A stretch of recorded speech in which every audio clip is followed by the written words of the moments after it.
অবাক হইলাম কিছু কিছু ফেসবুকে কিছু পোস্ট দেখা।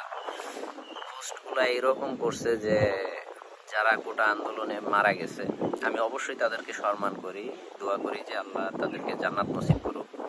কিন্তু তারা পোস্টগুলো এরকম ভাবে করছে যে তারা অলরেডি জান্নাতে, যারা মারা গেছে তারা অলরেডি জান্নাতে। আসলে ভাই এরকম ভাবে আমি মনে করি যে এটা ইসলাম কখনোই গ্রহণ করে না। কারণ কে জান্নাতে যাইব কে জাহান্নামে যাইব এটা একমাত্র আল্লাহর ফয়সালা। এটা আপনি আমি কেউ এটা করতে পারি না। যদি এটা করতে যাই তাহলে এটা শিরকের মধ্যে পড়ে যায়।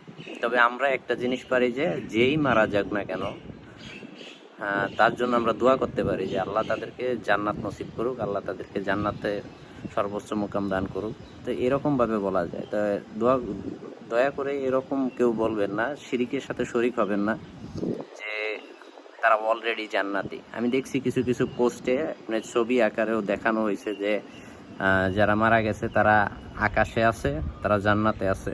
এরকম ভাবে আমি কিছু পোস্ট দেখলাম, তো খুব খারাপ লাগলো যে আমরা মুসলিম একটা জাতি, ঠিক আছে, যারা মারা গেছে আমরা তাদের জন্য দোয়া করি যে আল্লাহ তাদেরকে কবুল করুক, আল্লাহ তাদেরকে জান্নাত নসিব করুক। কিন্তু এরকমটা কখনোই বলা উচিত না, তাহলে এটা শিরকের আকারে পড়ে।